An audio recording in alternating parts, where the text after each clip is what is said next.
जैसे कि आप देख सकते हैं बहुत सारे भाइयों को बारिश में बाइक बंद करने का सामना करना पड़ता है, तो इसके लिए इनके पाकिस्तानी जुगाड़ है, ये देख सकते हैं आप। बिस्मिल्लाहिर्रहमानिर्रहीम।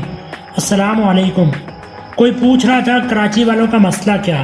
कराची ही नहीं, सबका मसला ये सोच है जो इस वीडियो में नज़र आ रही है।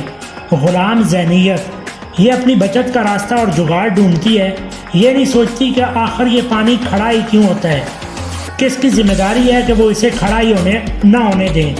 वो कहाँ रहता है, क्यों ये फैसले करता है, किस तरह किसके कहने पर मुसल्लत होता है, कब तक ये सब चलता रहेगा, किस तरह मसले को जड़ से ख़त्म किया जा सकता है, इसके लिए क्या, कैसे और किस को करना होगा।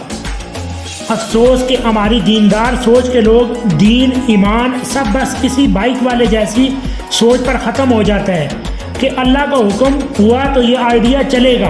वो ये नहीं सोचते कि अल्लाह का हुक्म इस मुल्क पर क्यों नहीं चल रहा, कौन चलाएगा।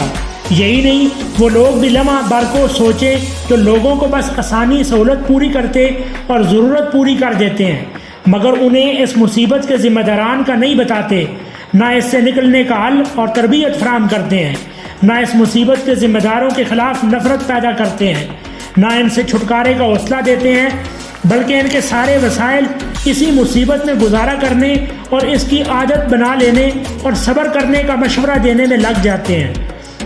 जब तक लाखों करोड़ों पुरअमन ज़हीन मुस्तकिल मिजाज बहादुर मज़ामतकार पैदा नहीं होंगे, सब पहले अपनी बाइकों और फिर ज़रूरत पड़ी तो अपने आप को भी सलेंसर लगवा कर काम चलाते रहेंगे। मज़ामतकार पैदा करो, उनकी कदर करो, उन्हें जमा करो, वही कीमती हैं। बाकी सारे खिदमत गुजार ठंडे मीठे इस्लामी भाई बस ठंड प्रोग्राम। वस्सलाम।